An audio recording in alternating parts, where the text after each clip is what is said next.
And now it's time to analyze the operational situation on the Lyman front. The enemy is becoming more ferocious here as well. In the Lyman direction, the aggressor attacked 23 times, attempting to advance in the areas of the settlements of Cherneshchina, Novy Mir, Prakivka, Karpova, Korovi Yar, Drobyshev, Empolivka, Terny, Zarekhnaya, Novoselivka, and towards Lyman, Novoselivka, and Stavki. In response to Putin's stories about the Burevestnik and Poseidon, the US unveiled a new nuclear stealth missile. What is this technological marvel, and against whom could this missile be used? We'll tell you more in a moment. Putin has gone too far, and the US has responded to the dictator's wonder weapons. Honestly, I doubt I can really add anything new here at this point to the discussion. That's for sure. You've already added everything you could. First, Putin announced the completion of decisive tests of the intercontinental cruise missile with a nuclear engine, the Burevestnik, which, according to him, has no analogues in the world. With regard to range, the Burevestnik has reportedly surpassed all known missile systems in the world. After that, he reported the successful launch of the nuclear torpedo Poseidon from a submarine. These are underwater unmanned devices. The unmanned underwater device Poseidon is also equipped with a sophisticated nuclear power unit. For the very first time, we successfully managed not only to launch it from the carrier submarine by utilizing the starting engine, but also to activate the nuclear power unit. But all the threats turned out to be in vain, and now Putin should think carefully. What tall tales will he tell next time? After all, Washington has now given a clear response, showing the world its latest nuclear weapon.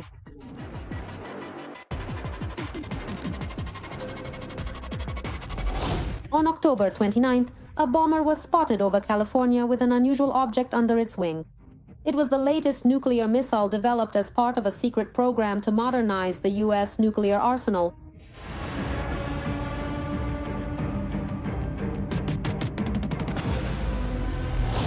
Defense News called it a leap into a new era of strategic deterrence, noting that the missile is smaller, stealthier, and far more deadly than its predecessors. It is built using stealth technology, which allows it to evade detection by enemy radars. The public appearance of the missile under the wing of a B-52 bomber was its first demonstration in actual flight. And this was an official test flight, not a training exercise. With a range of over 2,400 kilometers, the new missile allows American bombers to strike from beyond the reach of even the most advanced air defense systems.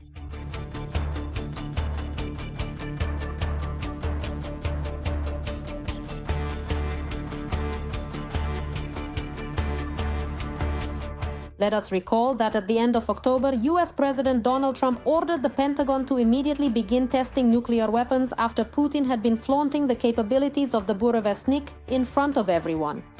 Well, let's see what the Russian dictator will boast about next.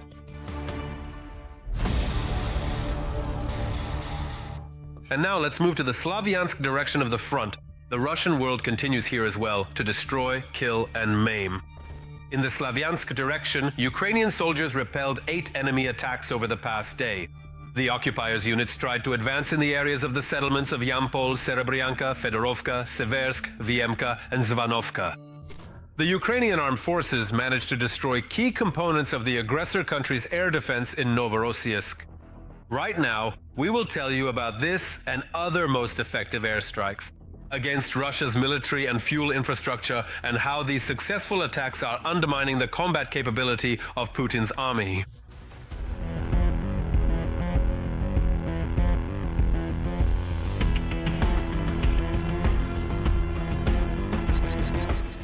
First of all, they destroyed at least 4, and secondly, they also eliminated 2 radars.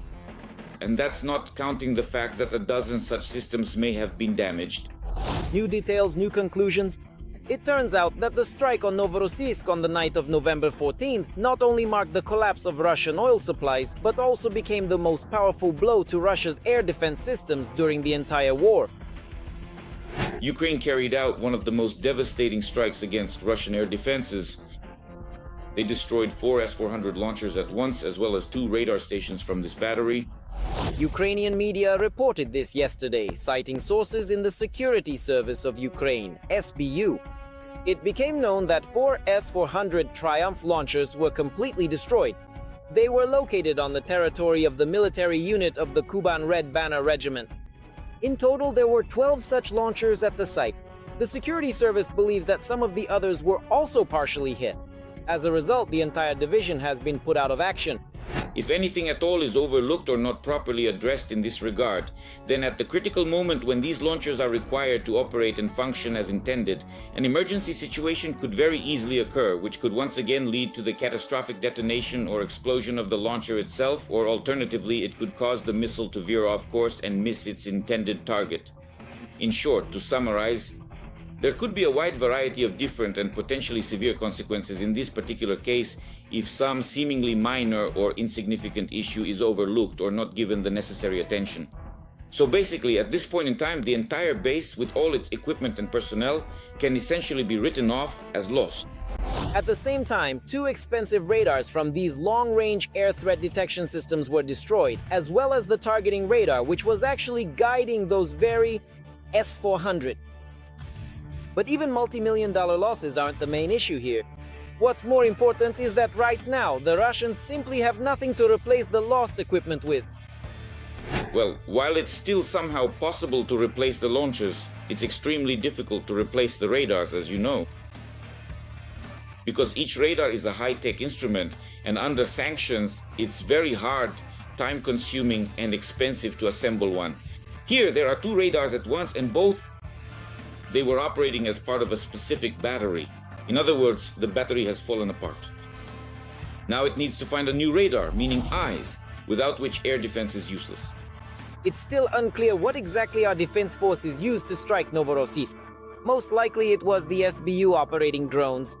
However, several Ukrainian special services were involved in the attack at once. So analysts agree that the strike was a combined one. You just need to make a wish at night. Maybe that was the wish for Novorossiysk. You see, wishes have a way of coming true.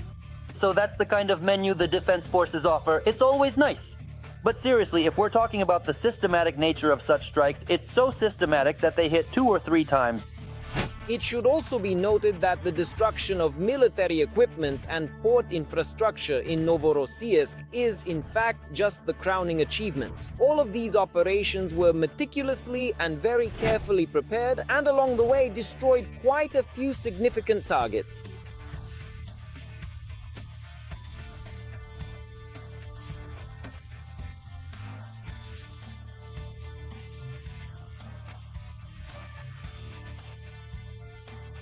For our drone operators to reach Novorossiysk is quite a feat. It's a very high-value target. At the same time, the same sources in the SBU add that for now, an entire air defense division in Novorossiysk has been put out of action, leaving a huge gap in Russian defenses, one that Ukrainian drones and missiles will undoubtedly take advantage of.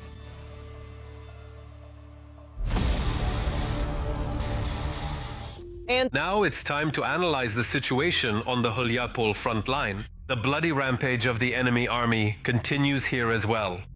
On the Huliaipole front, the aggressors attacked our defenders' positions 14 times near the settlements of Dobropole, Ravnopole, Zeleny High, Vesele, Bilohirya, Vysoke, Ternovate, and in the direction of Zatishia. Weapons from the United Kingdom are on their way to Ukraine. London remains the main partner, and because the organization has maintained a weak position on this issue, it has often found itself unable to assert its views or influence the direction of important discussions, which has limited its overall impact. On the front, Russia is attacking critically important facilities in Ukraine. Civilian facilities. Destruction and casualties among the population. Over the past day, Russian troops have attacked energy facilities in several regions of Ukraine. Restoration work continues at the sites of impact. A very important aspect in this matter is the energy assistance from the United Kingdom. The country, understanding the situation, has allocated more than 14 million euros. Putin is trying to plunge Ukraine into darkness and cold as winter approaches. These vile strikes are not only an attack on Ukraine's security, but also a threat to the economic stability and growth of the United Kingdom. London has announced the allocation of additional funds for carrying out vital repair work in Ukraine's energy sector to help Ukrainians this winter. Russia has made Ukraine's civilian energy infrastructure a target in this war. Now, as we enter the cold winter, they are intensifying their brutal attacks on energy and heating networks while Putin tries to intimidate the Ukrainian people. However, Ukraine continues to demonstrate exceptional resilience despite all the hardships. Funding for restoration will ensure uninterrupted lighting and heating in the homes of Ukrainians, as well as in hospitals and schools. We are grateful to the United Kingdom and Prime Minister Keir Starmer for extending humanitarian and energy support to Ukraine and for the announced energy assistance package. At a time when Russia is increasing the number of attacks on civilians and critical infrastructure, such solidarity is extremely important. London continues to put pressure on Russia through sanctions as well. It has announced new restrictions for the Kremlin, which will be gradually implemented throughout 2026. This is a continuation of sanctions against oil giants, Putin's associates, Rosneft and Lukoil. These strikes pose a threat not only to Ukraine's security, but also to the economic stability of the United Kingdom itself. Ukraine's security is our security. Together with our G7 partners, we stand side by side, supporting Ukraine and overcoming all challenges. Yes. From the very first days of the full-scale war, the United Kingdom became one of Ukraine's key strategic partners, not only supplying weapons, but also establishing effective financial and institutional support mechanisms. The United Kingdom will continue to resolutely enforce our financial sanctions as part of our broader response to Russia's barbaric invasion of Ukraine. The United Kingdom has established an important system of military assistance to Ukraine, financing innovative funds, international partnerships, credit mechanisms, and support for the Ukrainian defense industry. It is Russia, not Ukraine, that must pay for Putin's illegal war. The use of Russian assets to strengthen Ukraine's air defense, our right to Ukraine's security, is critically important to us. The UK Ministry of Defence has signed contracts with companies for the maintenance of armoured vehicles, the production of artillery shells, and the repair of transferred weapons. These contracts provide for the deployment of repair facilities on Ukrainian territory. It was the United Kingdom that became one of the first countries to supply Ukraine with high-precision missile weaponry. A real breakthrough was the decision to provide long-range Storm Shadow missiles. In 2023, the British government announced the transfer of cruise missiles capable of striking targets at distances of more than 250 kilometers. Storm Shadow became the first long-range missiles received by Ukraine, and were immediately used to strike strategic targets in the occupied territories.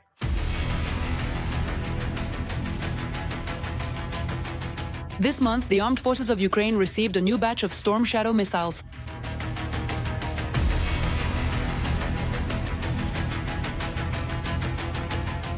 The United Kingdom provided the Ukrainian armed forces with protective gear, vehicles, communications equipment, demining support, as well as assistance with equipment maintenance and digital transformation.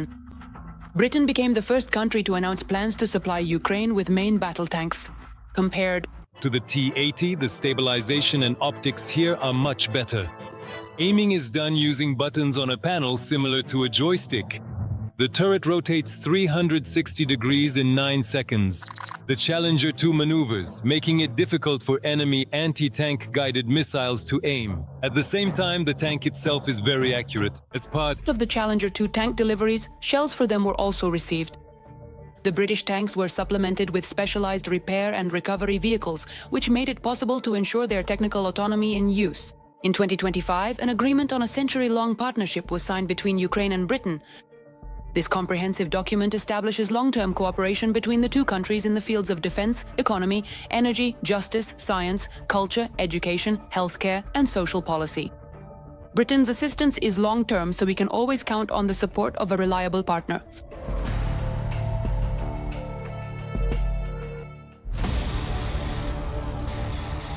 For now. That's all, but very soon on the Front News program, there will be new, unique reports from our journalists from the hottest spots of the war, gathered so that you know the truth. This was Volodymyr Tymoshenko with you. Take care of yourselves and your loved ones.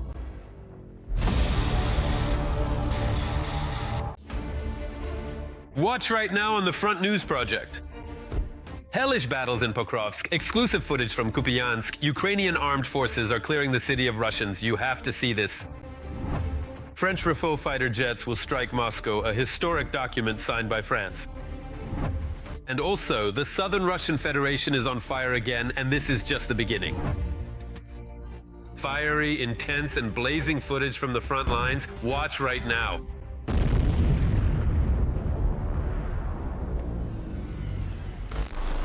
Greetings, this is Volodymyr Tymoshenko with you, and we're starting right away with the main topic. Kupiansk, Kharkiv region is at the epicenter of battles between Ukrainian defenders and Russian occupiers. The Russians have launched an entire information operation in the Kupiansk area, trying to create the illusion of control over the city. In reality, the elimination of Russian forces in the northern part of Kupiansk continues. What is happening right now in the Kharkiv region? More in our exclusive report.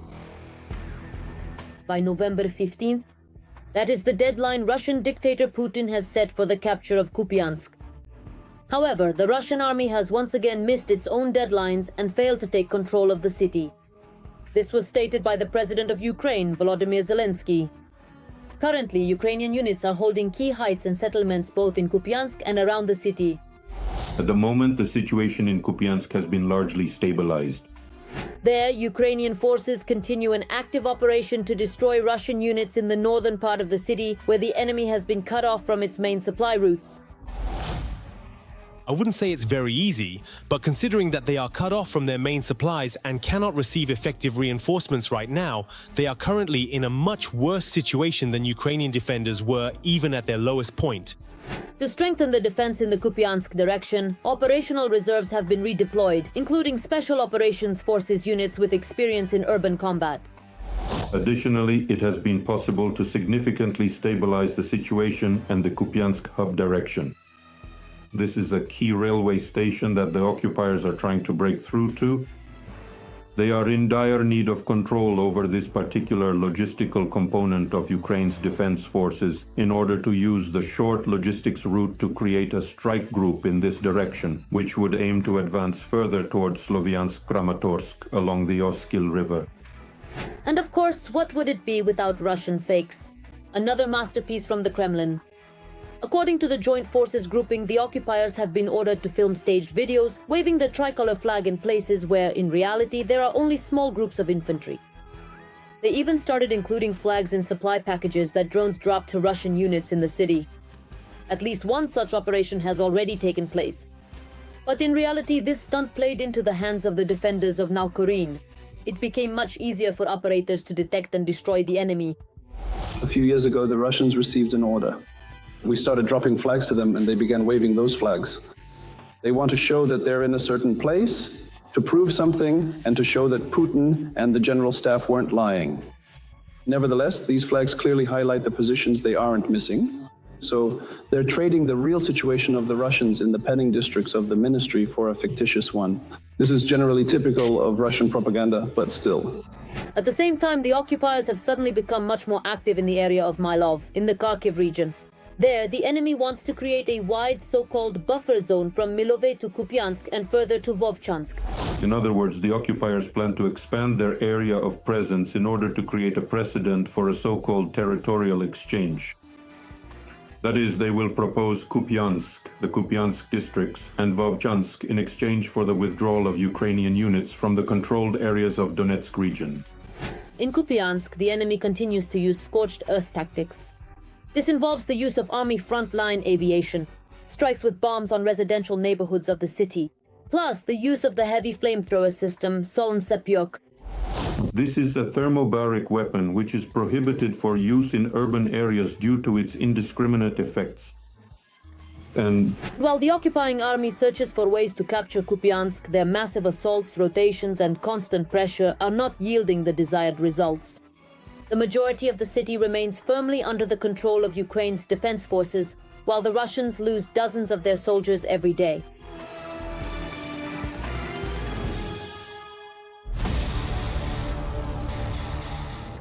Breaking news from Paris. Zelensky and Macron have signed a declaration on defense cooperation.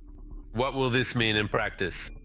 Ukraine may, in particular, acquire 100 Rafale F-4 aircraft, SAMT air defense systems, radars for air defense systems, air-to-air missiles, as well as aerial bombs.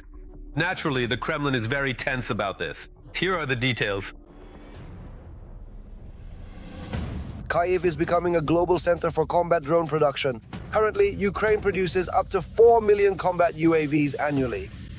Meanwhile, the US produces less than 100,000 combat drones per year. And 4 million is not the limit of the Ukrainian defense industry's capabilities. With sufficient funding, this number could increase several times over. This was written on his page by Ukraine's Minister of Foreign Affairs, Andriy Sybiha. The new arms race is not about nuclear weapons, but about millions of cheap drones. Whoever can ramp up production faster will secure peace. With sufficient funding, we can produce up to 20 million drones next year. Andriy Sybiha, Minister of Foreign Affairs of Ukraine. Right now, Ukraine is racing against time, both in terms of resources and technology, and the issue of increasing UAV production is a matter of survival. Ukrainian companies are not only meeting the needs of the defense forces, but are also trying to enter international markets. Unique technologies tested in real combat conditions are attracting serious interest from partners. Some Ukrainian companies have already expanded their production not only within Ukraine, but also beyond its borders. Ukrainian companies in Europe? Skaton has opened a facility in Slovakia and attracted over 10 million euros in investment. Flywell is preparing joint production with Finland. Firepoint has received support from Denmark for the development of a missile tank, fuel for the Flamingo cruise systems. The Ukrainian company Tessir is setting up a production line in Finland. Its founder, Oleksandr Hrachov, explained in an interview with Bloomberg that he is pursuing two goals in Finland. First, to ensure reliable supply to the front in Ukraine by moving part of the production capacity outside the combat zone. And second, to attract Western funding to expand production. The war and the need to finance, develop and manufacture weapons to fight a wealthier and larger adversary have pushed Ukrainian manufacturers to exchange technologies with their European allies. Krakow is concerned that Europe is not learning quickly enough from Ukraine's experience. In the time it took him to set up a production line in Finland, his drones in Ukraine had already gone through 3 generations. It's not just about drone production abroad, but also the support of our European partners is a key to victory in the war against Russia. Without exaggeration, a historic agreement was signed by Ukrainian President Volodymyr Zelensky and French President Emmanuel Macron.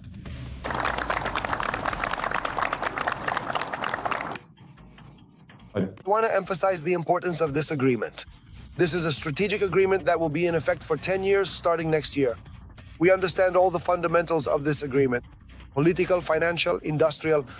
This is a historic agreement. It is very valuable that France is taking such a step to achieve real guaranteed security in Europe. Under the terms of the agreement, Ukraine will acquire 100 Rafale F-4 aircraft from France by 2035 for Ukraine's combat aviation. SAMPAD-T air defense systems, radars for them, air-to-air missiles and aerial bombs. Also, as early as this year, joint projects between the defense industries of the two countries will begin. This involves joint production of interceptor drones and work on developing critical technologies for Ukrainian UAVs. Building up Ukraine's own air defense and carrying out systematic deep strikes on Russian infrastructure are the keys to a successful end to the war for Ukraine.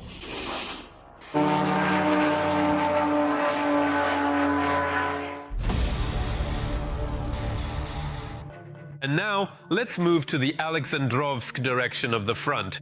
The situation here, as usual, is extremely tense.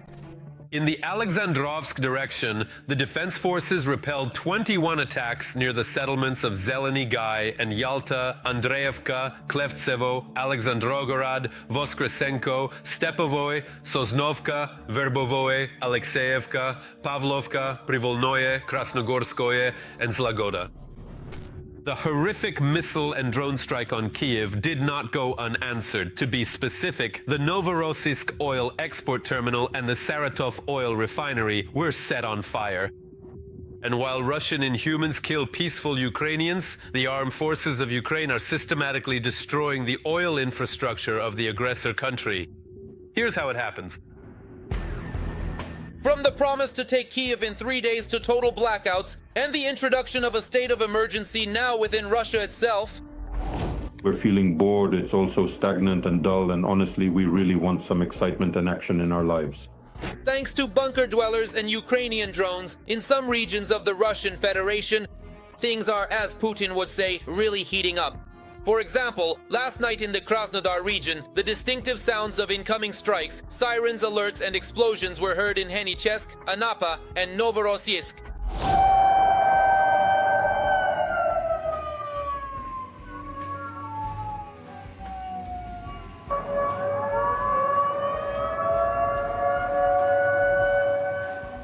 As a result, in Novorossiysk alone, a nighttime attack damaged an oil depot at the Sheskaris transshipment complex, one of Russia's largest oil terminals, through which a significant portion of Putin's oil exports pass.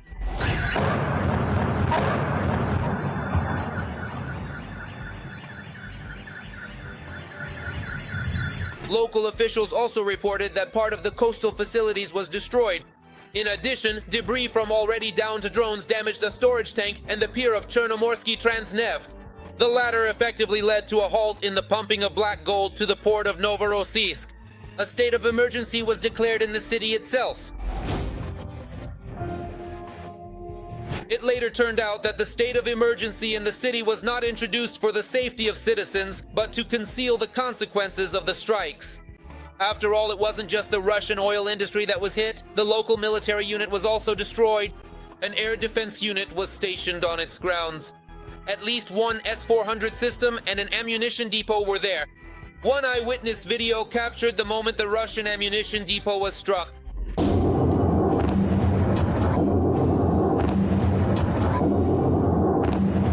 This was the first time something like this happened. Afterburner. We're not here to debate. After the footage was published, Russian Z military bloggers were quick to point out that a Ukrainian drone couldn't have reached the target that fast. But a missile could have. The Kremlin's worst fears were soon confirmed by Ukrainian President Volodymyr Zelensky. Last night, our soldiers successfully used long-range Neptunes against specific targets on Russian territory. This is our entirely justified response to the ongoing Russian terror. Ukrainian missiles are now delivering more tangible and precise results almost every month. And even though Zelensky did not specify in his address which exact targets the Ukrainian armed forces struck, there is little doubt left among experts. Refer to official sources. Based on official sources that publish videos and generally provide officially verified information, there is reason to believe that this type of Ukrainian weaponry is starting to appear in greater numbers and is being used more extensively against the Russian Federation. As a result, Ukrainian attacks are becoming much more large-scale time after time. So besides Novorossiysk, last night the Ukrainian armed forces once again targeted the Saratov oil refinery.